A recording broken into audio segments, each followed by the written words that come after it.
happy you've joined today's Lunch and Learn, and it's going to be a real eye-opener. The threat is inside the house. This session is being hosted by VictimsVoice, creator of the VictimsVoice app, the only legally admissible documentation tool that allows victims to safely, securely, and privately store the evidence-based details needed for stronger protections, better investigations, and more appropriate prosecutions. VictimsVoice, giving victims a legal voice. For more information about our partner program, please visit us on the web or through our social channels as shown here. Today's program will be delivered by Will Baggett. Will is the Director of Digital Forensics and Operational Security to Operation Safe Escape, providing assistance to domestic abuse victims seeking to cut the ties digitally to their abusers. Will served in the intelligence community during the global war on terror, focused on HUMINT collection in the CIA, and incident responder for the State Department prior to joining Revolutionary Security, part of Accenture as a senior cybersecurity consultant focused on insider threat. He recently trained NATO Special Op Forces in Europe and Canada for cyber collection and exploitation. In the private sector, he has performed e-discovery, data recovery, mobile forensic analysis, and fatal automobile incident reconstruction forensic services. He is actively involved in the digital forensic effort to secure voting machines used in US elections. So without further ado, I introduce Will Baggett. Thank you, and let's get this going.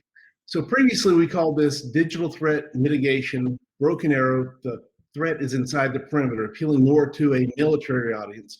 In the 60s, broken arrow was the phrase when enemy forces overran, had a lot of coffee. I feel like Matt Foley here.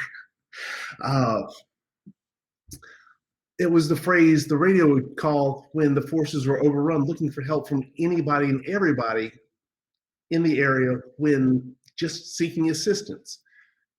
And it might be something like a heavy B-52 that would come bomb the enemy forces. It might be a Cessna saying, just go north and you can get back to some safety. The purpose behind this is because working in information security, it's gone from fix my desktop, build my laptop, to fix my situation. I think my ex is still on my Facebook.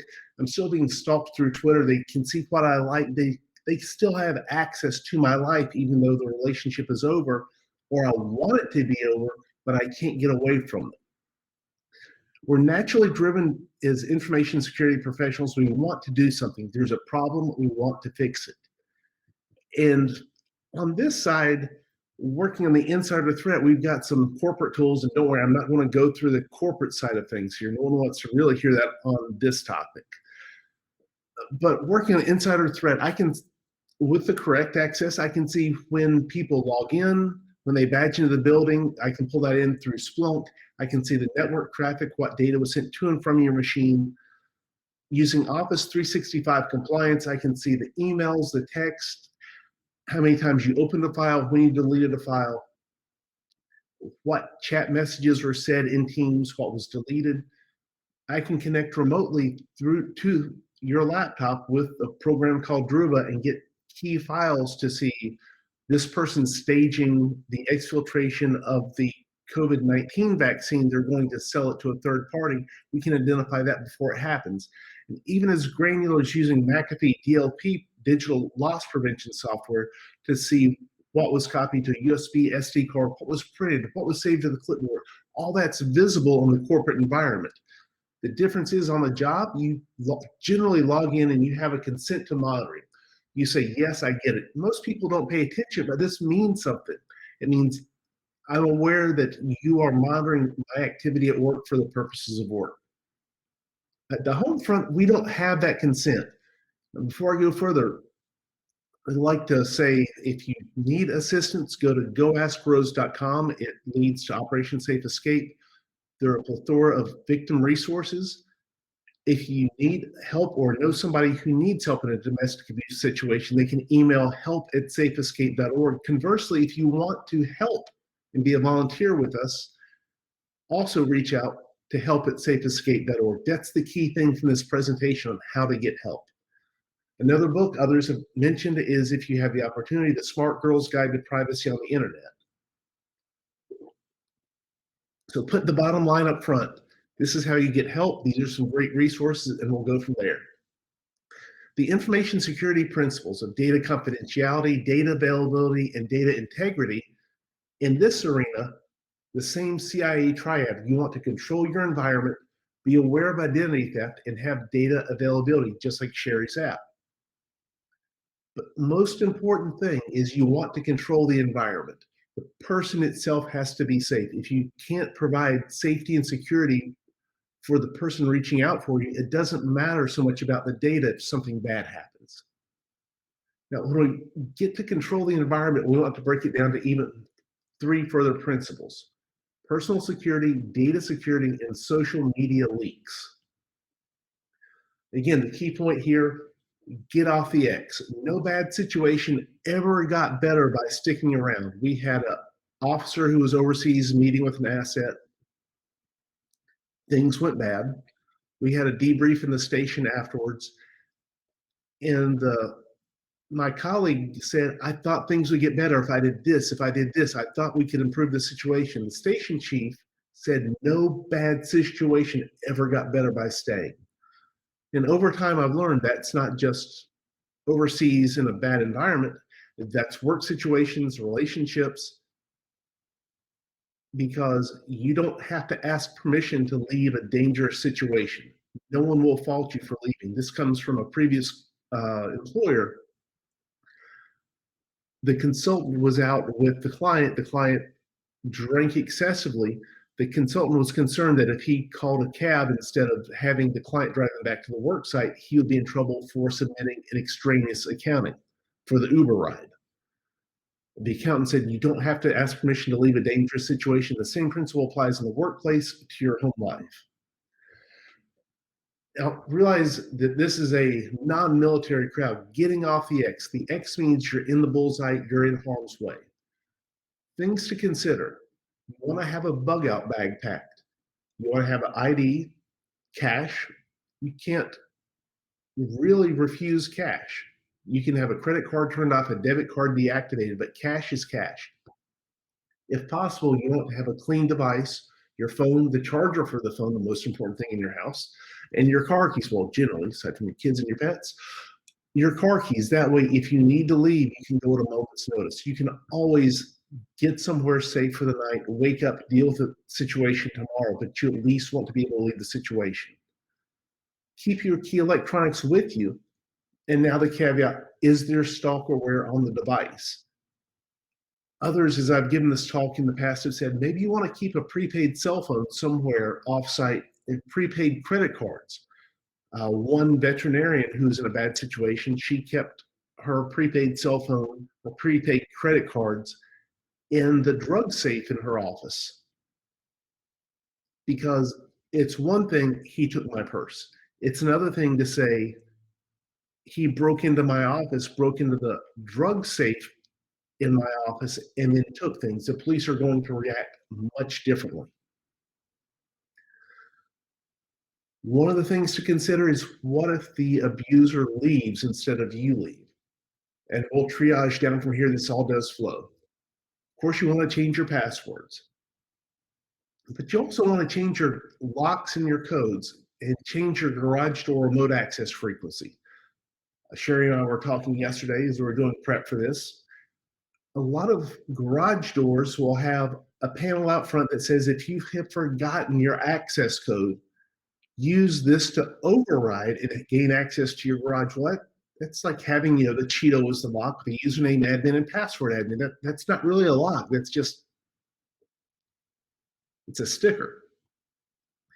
So as we start to flow down from here, you want to call your locksmith, you want to call the landlord, property manager, and get the existing codes revoked, new codes issued, new locks installed on the house, because again, the person you don't want in the house had a key and let themselves in versus they broke in.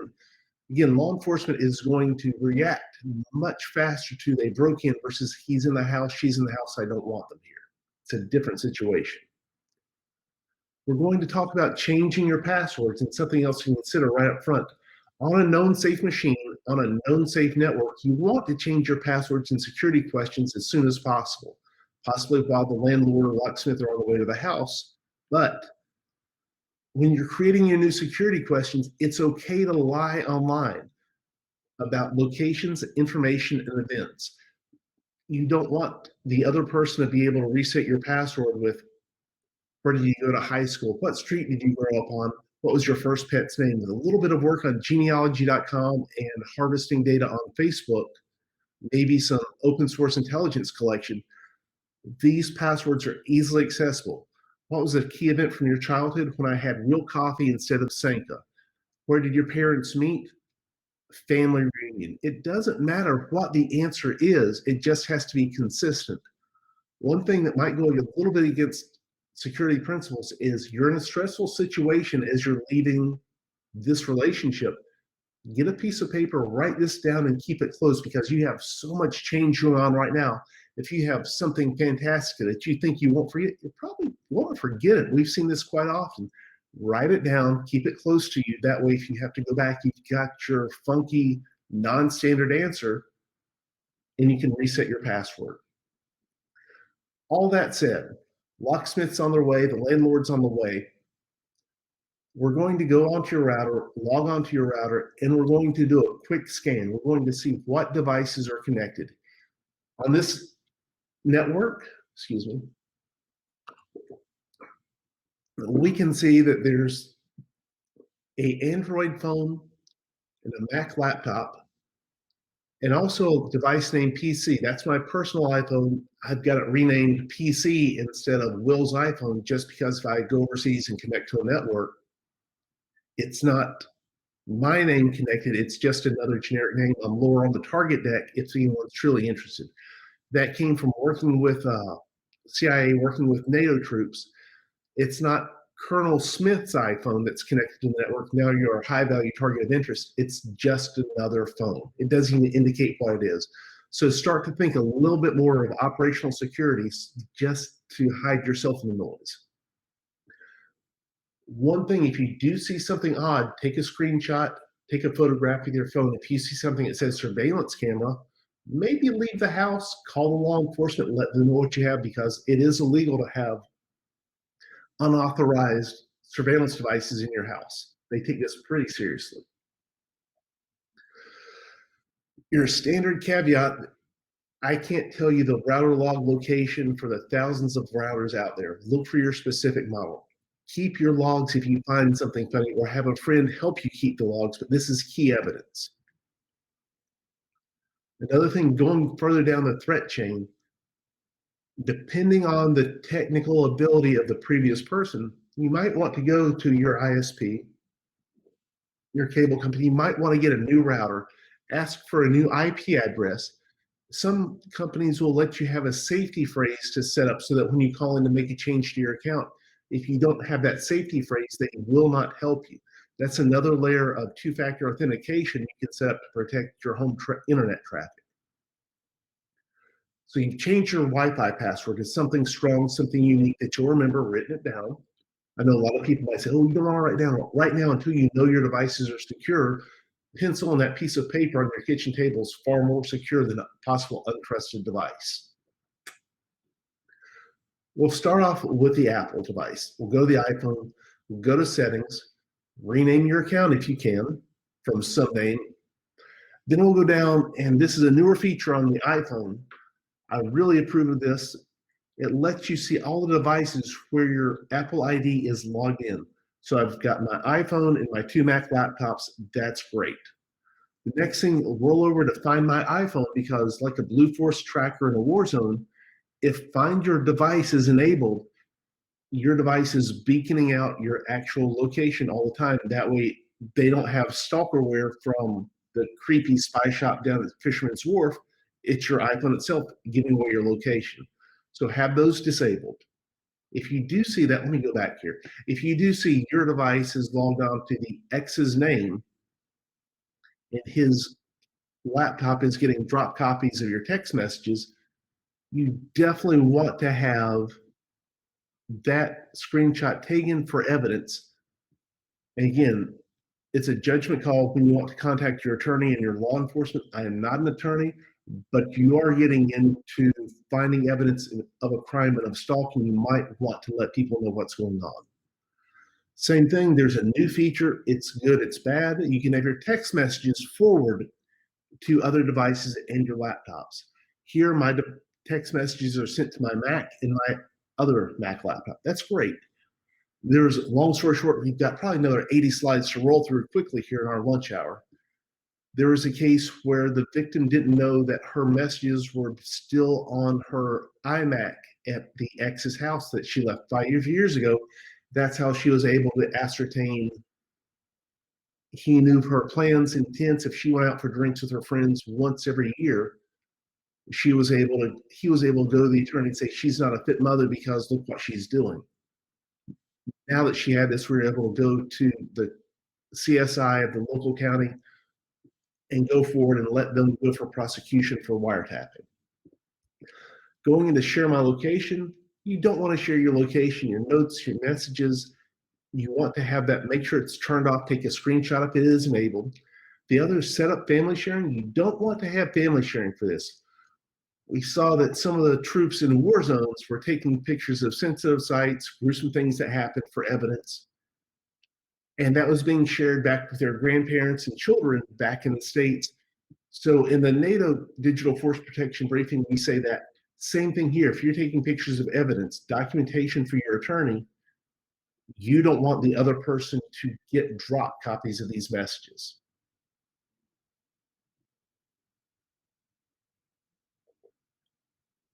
Rolling over to the Android, the Google phone will want to go to your Google account, look for the recently used devices, same principle, and see if your device, your account is logged into any other accounts anywhere. If they are, take a screenshot, then disconnect it, change your password on a safe machine. If they're not, fantastic. You've got a probably safe device. One of the things we want to protect is a feature of Google called Google Takeout. So every bit of data from the time you signed up for your Gmail account to use your Android phone, all of the data is collected and it's retrievable from Google, which is great for court because it comes from the Google servers. It's not data that the end user can manage or delete. The downside is if the adversary downloads this, they have your full internet history, text messages, locations, searches, the ads you've seen, the groups you're in, the map searches you perform.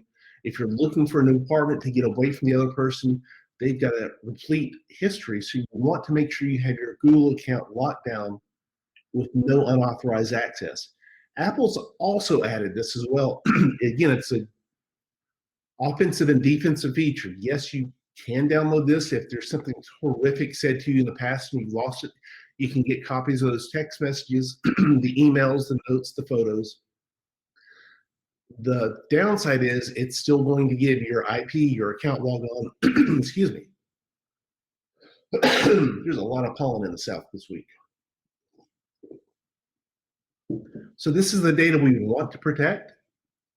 There are multiple steps to validate to request your download. There's a 7-day waiting period, which is great. And again, more validation steps to download. Apple's done a great job to protect this. Be aware that this is something that's available that could be used against you. Conversely, the data is there if you need it for your case. The next one, everyone's favorite, Facebook. Very quickly, you go to account settings, we'll go to security and active sessions and see what other devices your Facebook is logged into, because again, it's ubiquitous to log in numerous devices and you may have forgotten where you logged in inadvertently. If you do see your account is logged into devices, the ex's laptop, wherever, screenshot for evidence and then log them out, report it. Another thing, the offense, the defense is from Facebook Messenger, it harvests not just your cell phone not just the app messages, but your text messages to and from TCOM providers in the States will keep A texted B, B texted A. A couple of providers might give granular data for 3 days.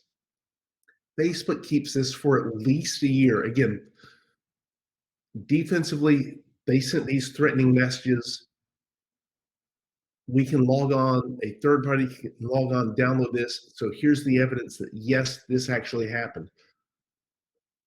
Another great thing, people make false accusations. You can go to fakemyiPhoneMessage.com, things like that, and make funny iPhone messages. You see those on 9gag, that's great.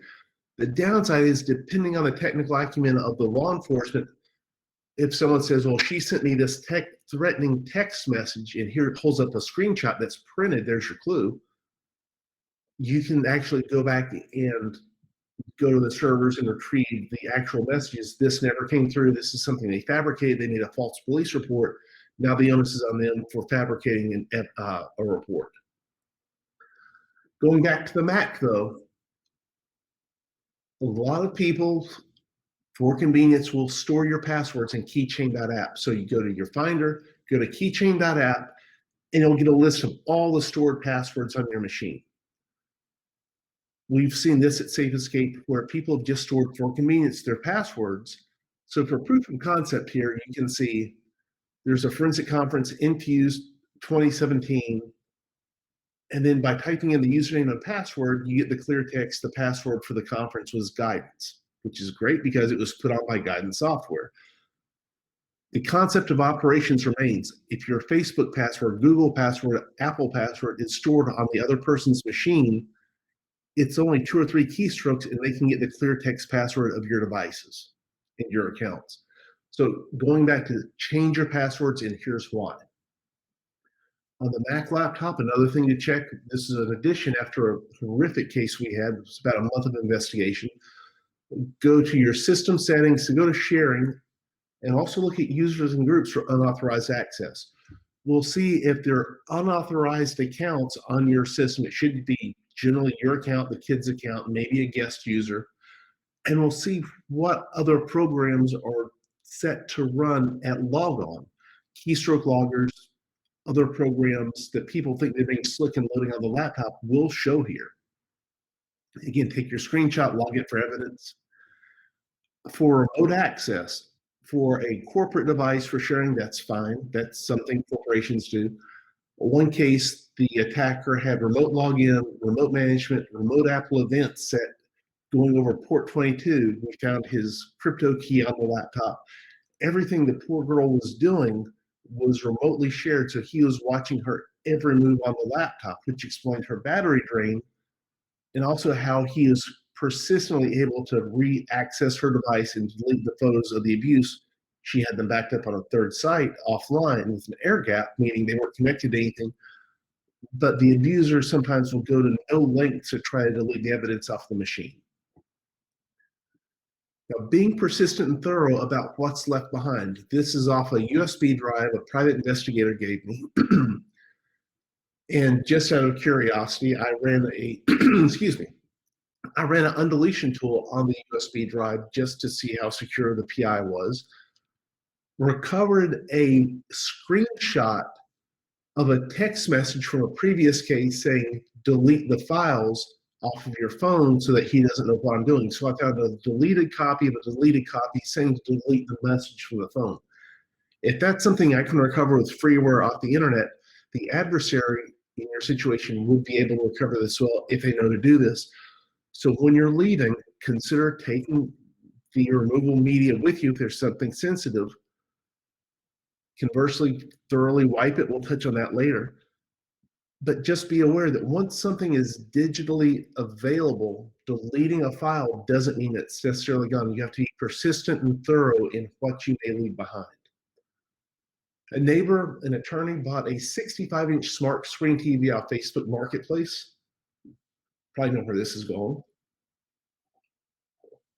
And when she connected it, she saw that Facebook, Netflix, Hulu, and Twitter were still logged in for the previous user. Being an attorney in good standing, she didn't want to lose her license to practice law because she inadvertently was wiretapping, monitoring the other person's accounts, reset the machine to be factory refresh. One, who tweets on 65-inch TVs? That's completely unnecessary. But the other is, if you're not aware that, yes, I logged into Facebook to see Email's vacation pictures and you forget it and you leave the situation, you're still logged into that device. You have to be persistent and thorough in logging out and changing your passwords. Metadata exploitation, what does that mean? Just because you're not actively saying anything overt, you're not putting much out there, you're liking things, there's still tools on the internet where you can track people's sleep and get a new sleep pattern based on when they're online, whether it's Facebook or Twitter. So even the metadata can say, oh, they've gone from night shift at the hospital to day shift. I know now they're gone from the residence at this time just by the metadata of when you're not posting. We talked about securing the environment and operational security from family and friends. Carrie Underwood had a tweet saying she's locked down, she doesn't say anything, but her parents will say, oh, she wore her new red dress to the restaurant. So not only do they know she's out, what she's wearing, she's speaking at as a target. You have to get friends and family on board with your operational security going through a bad situation so that the inadvertent leaks don't put you at risk. Prior to the talk, we discussed offboarding.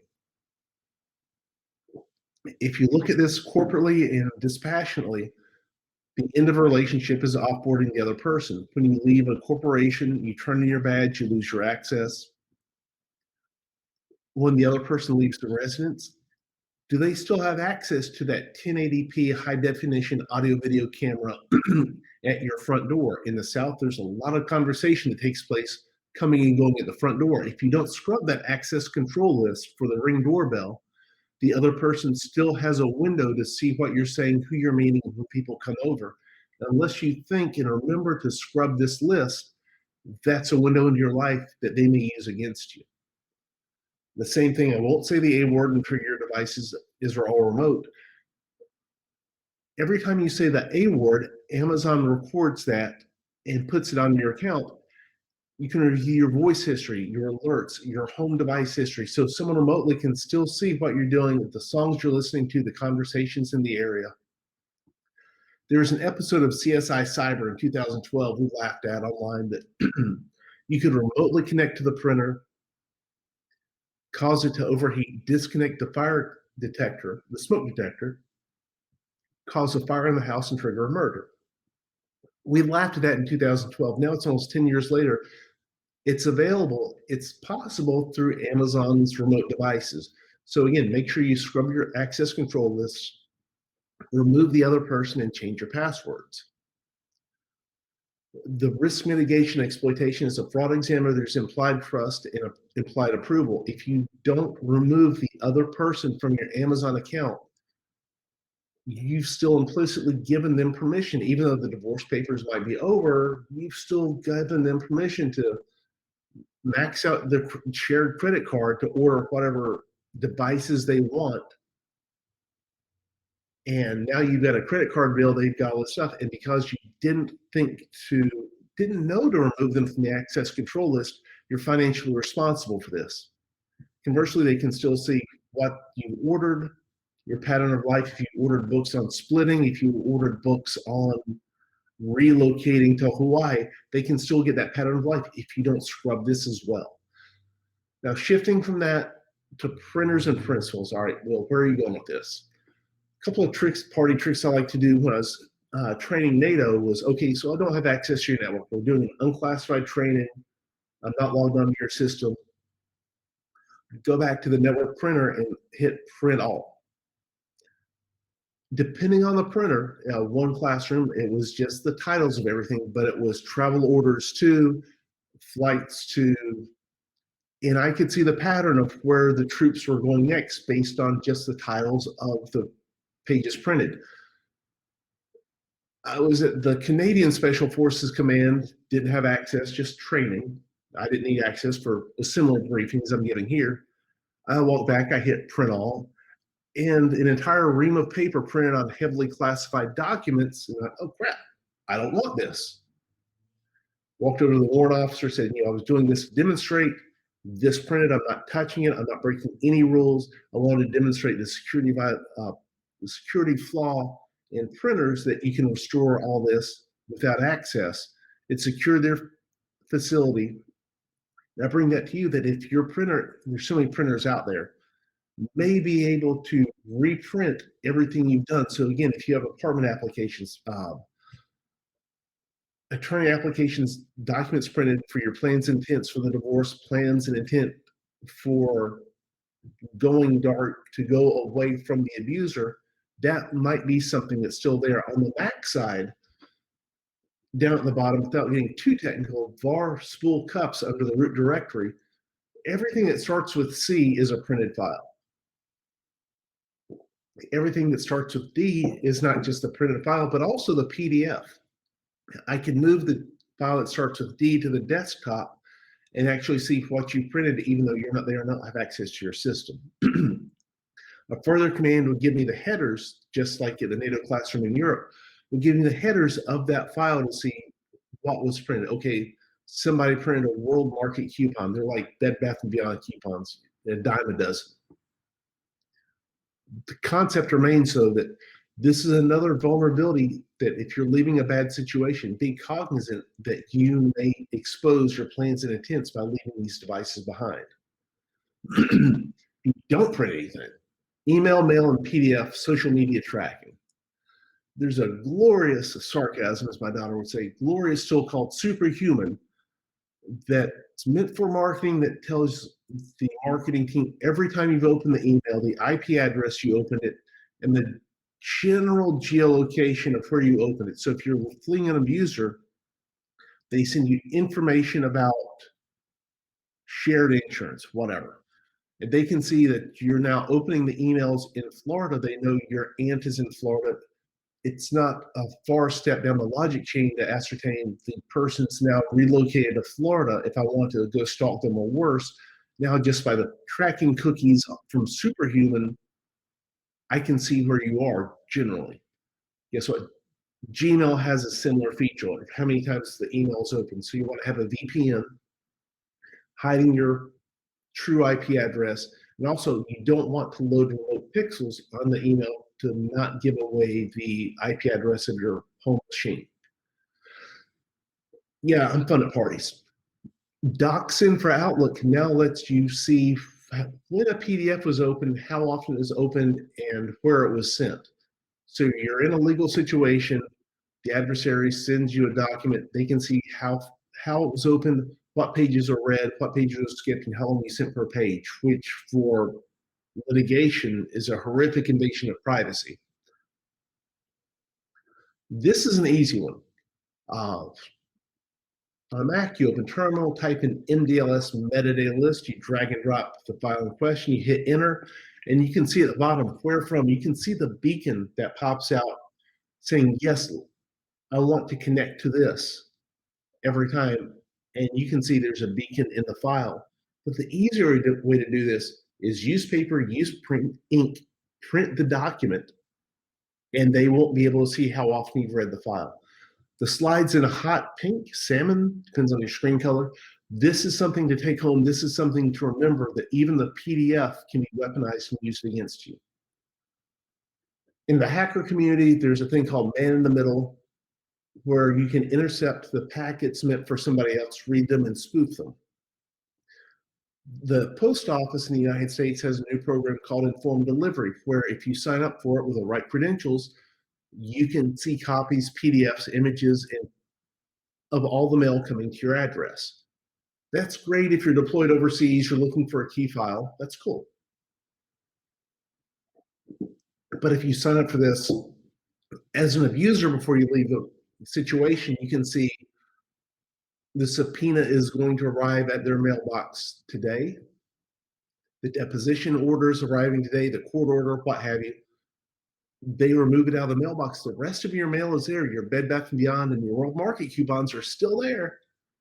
You don't know what's missing because you didn't know it was coming. The two ways to mitigate this Either try to sign up for informed delivery yourself to see what's coming, or go to the post office. I know. Talk to a live person. I know. And see if this has been enabled and have it disabled. But this is a threat to the privacy for the victim. iCalendar and Google Calendars, with all the horrific things at the end of a relationship and an abusive relationship, the last thing you're thinking about is scrubbing the access list here. My son's performance at the middle school is tomorrow, visiting parents wherever, usually things that you would share without thought. If you don't remove the sharing feature or delete those calendars from the shared feature, the other person is still going to get copies of this. Same for the Google calendars. Make sure you scrub this as well. I mentioned TripIt back when we travel. We might travel again one day. If you send your travel itinerary to plans@tripit.com, it's going to load in your iCalendar and on the app, your flight itinerary, your hotel reservation, your rental car if you can get one, your confirmation numbers, your seat numbers. The other person, if you don't remember to remove them from your plans@tripit.com app, they're going to still get copies of all your travel. And if they're truly malicious, they can cancel your reservation with the confirmation code, move you from first class to coach. That's not as bad. The scale things, it's still bad. But they can still know your plans and intents and travel patterns unless you remember to scrub this. You have to be thorough and persistent. On social media, there's a program called tinfoleak.com. We use it for open source intelligence collection. On this, I put in, that's a great picture of me. I put in my Twitter address for the sake of this. And you can see I tweet from my iPhone and sometimes from the web.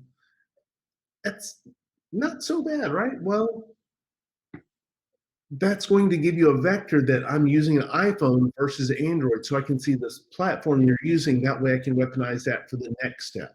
So you might want to consider deleting your account. You may not want to, but it might be something to consider.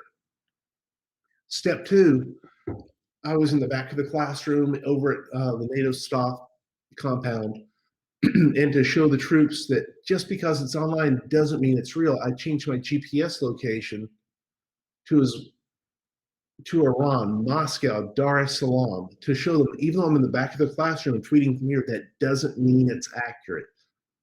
So that's one thing to remember for the attorneys, is that just because they have a geolocation, I'm sitting here in South Carolina and I tweet from Atlanta, that doesn't mean I'm there. The more granular I am, if I'm at my parents' house and I tweet from the Georgia Tech Athletic Association headquarters, we're in the same geofence area, that means I'm in that area, but that doesn't mean I'm actually there.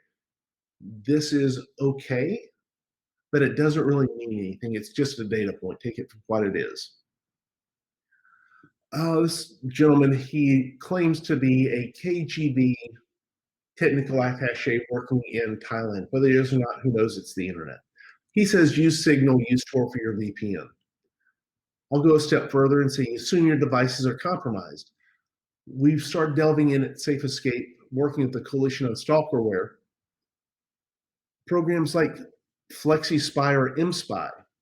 Until you know for sure that your devices are clean, you're not being monitored, use personal meetings. Leave your electronics somewhere routine and secure. If you go to Planet Fitness, lock your phone in the gym, then leave Planet Fitness, go meet with who you need to meet with, your attorney, your support network, whatnot.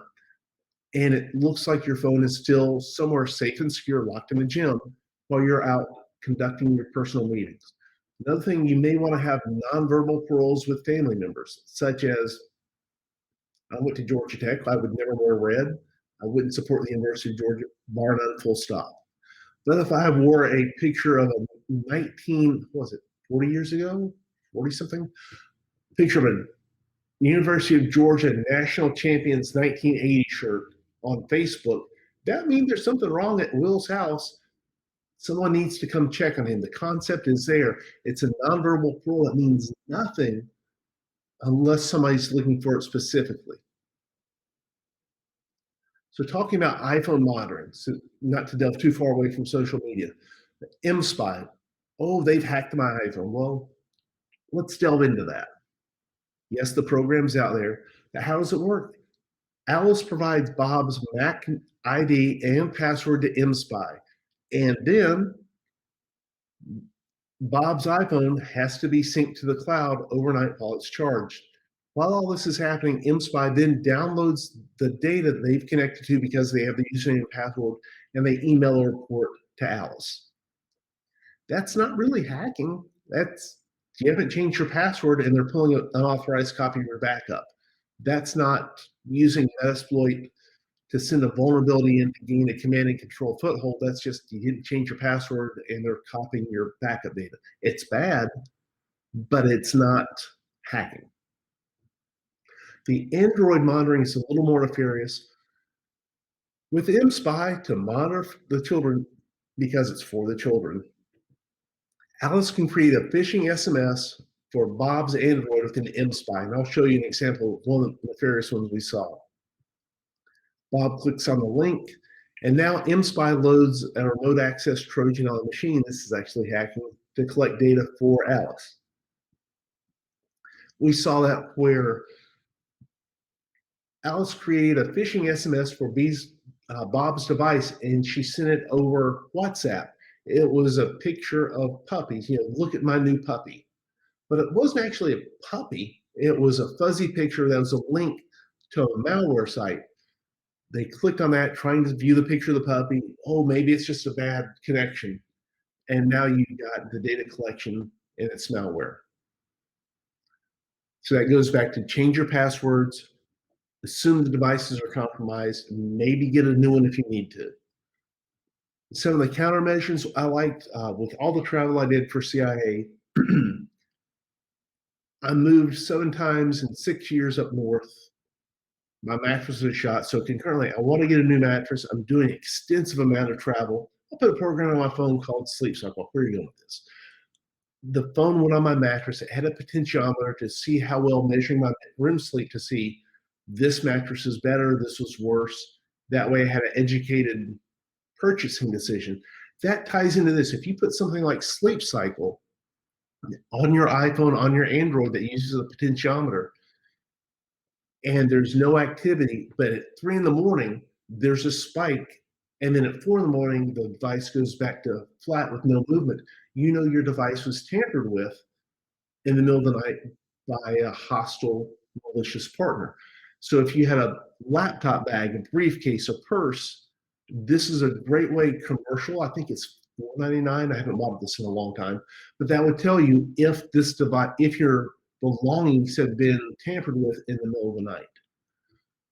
Part 2, this is freeware that comes with your iOS. You have battery, go to settings, and then you look at your battery level and see what apps are in use in the middle of the night. So here in a slice of time at 6 a.m., Safari, TuneIn Radio to get news and traffic, mail, Twitter, messages, briefly on screen. But in the middle of the night, while you know you're asleep, if your Facebook, Instagram, email, and web history were being searched, you know without a doubt something malicious happened. This is great if you're a parent and your teenagers are on the phone in the middle of the night.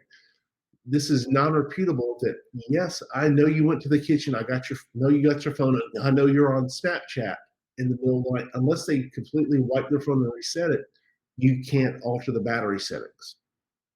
So you have the yin and the yang, the offense and the defense. You don't want people to monitor what you're doing. You don't want to do this to other people, maybe if it's teenagers. Conversely, but you can see if someone is accessing your device while you sleep. The newer Mac software does have something similar. I haven't updated the slides. I haven't done enough research to authoritatively say this, but I believe this is coming. On a known safe machine, this is actually beautiful. Like George Lucas would say, it's poetry, it rhymes. Reboot your machine. Hold down Command and R. You'll go to the option to get help online. There is a protected partition that allows you to access the internet independent of any other software on your machine, so you can get help online. So you can log on, go to safeescape.org, get resources, go to a Gmail account no one knows about, collect your data, email your attorney, and that's a protected partition that comes with every Mac laptop. Highly recommend this as a worst case scenario. All right, all that said, we found a device. Let me check the time here.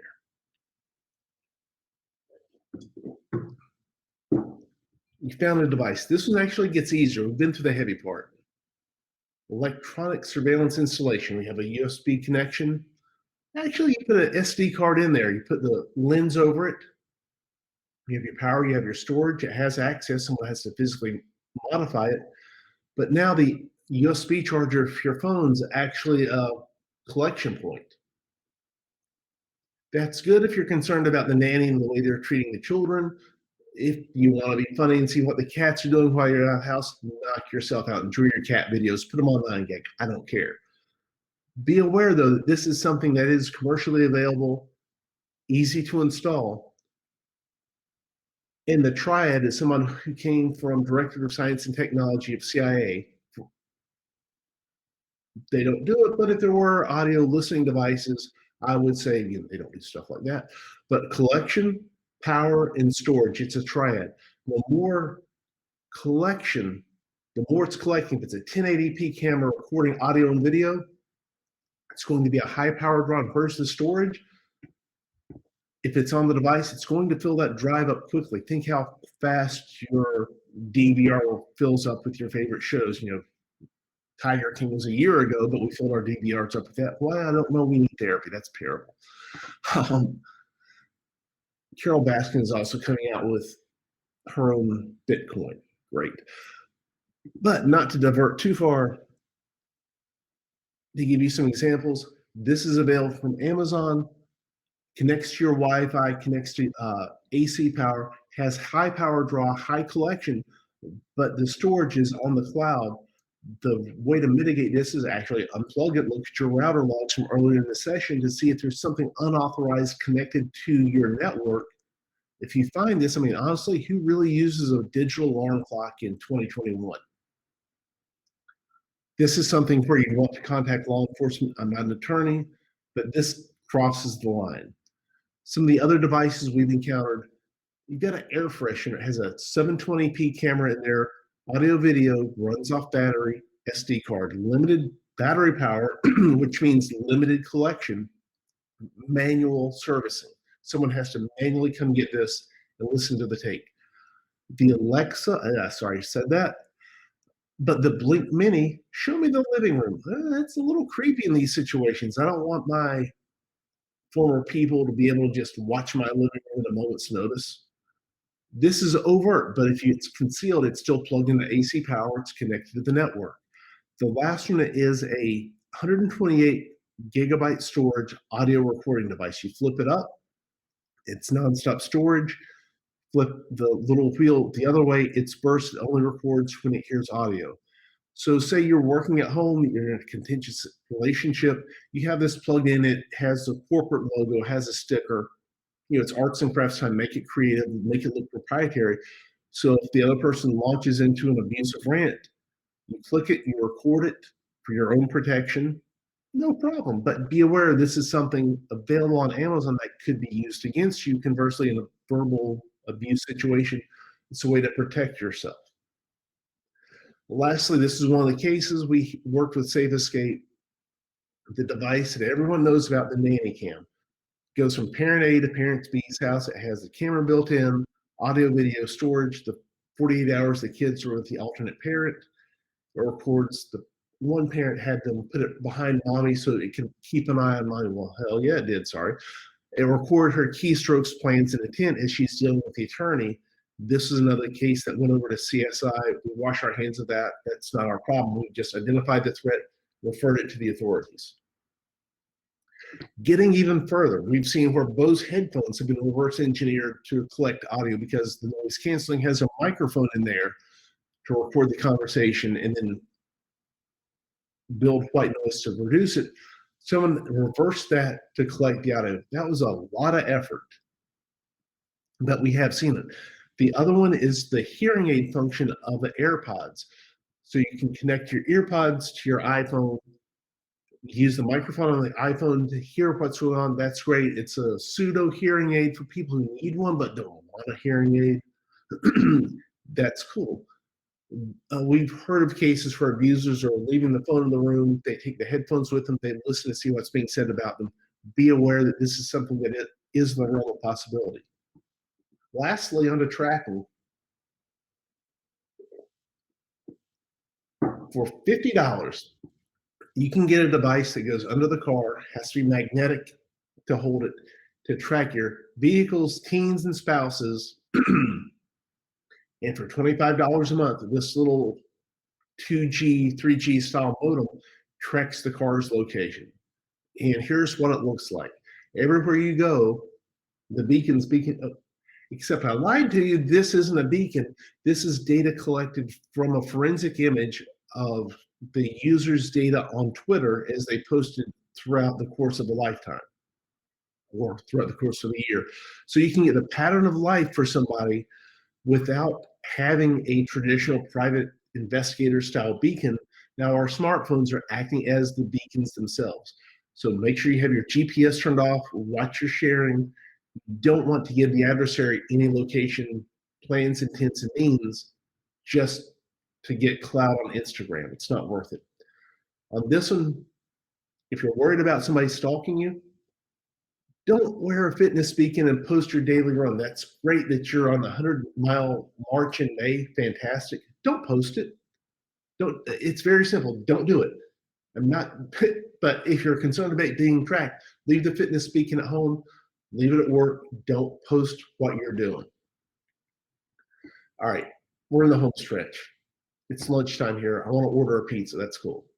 But you got to be persistent and thorough, because even Domino's, the low-hanging fruit, records your orders for the past 2 years, where you were, what you ordered, and the address it was delivered to if it was to be picked up. So if you have a routine, every Wednesday you order Chick-fil-A and you pick it up from Chick-fil-A. Well, right, still don't deliver yet.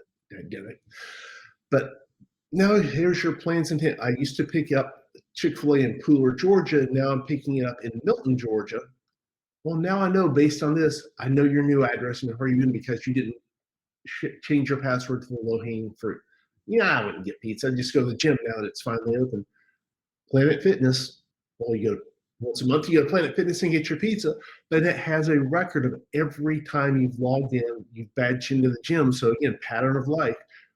The adversary can see she used to go to Planet Fitness in Fort Mill. Now he's going to the Planet Fitness in Greenville, South Carolina on a regular basis. They've obviously moved.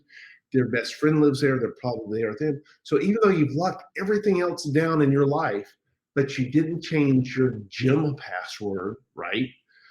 Now you've been relocated because the low-hanging fruit wasn't changed. You've got to be persistent and thorough. Again, the meme here, stalkerware isn't magic. It's been Agatha all along. Apple, Google, Amazon, your telecommunication access, and your home access. You got to change your passwords on those.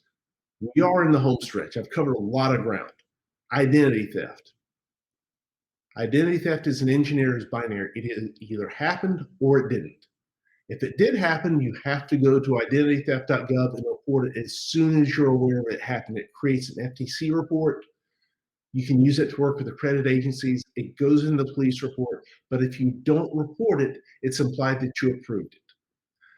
As a fraud examiner, the hallmarks here: pressure, rationalization, and opportunity. The pressure, I know they're going to break up with me. I know there's going to be a divorce. I still have their documents. I have copies of their checks, and they own me. I took care of their kids for years. I supported them for years. Whatever crazy idea they have to rationalize their criminal activity is going to fall here, and you're more vulnerable because you had a trusted person who may know your social's on a shared tax return. Date of birth. I'm going overseas. Here's a copy of my passport. Well, that copy of your passport and your social could be used to create a new account at a new bank, new credit card in your name, unless you're cognizant. Another thing is called spoof card.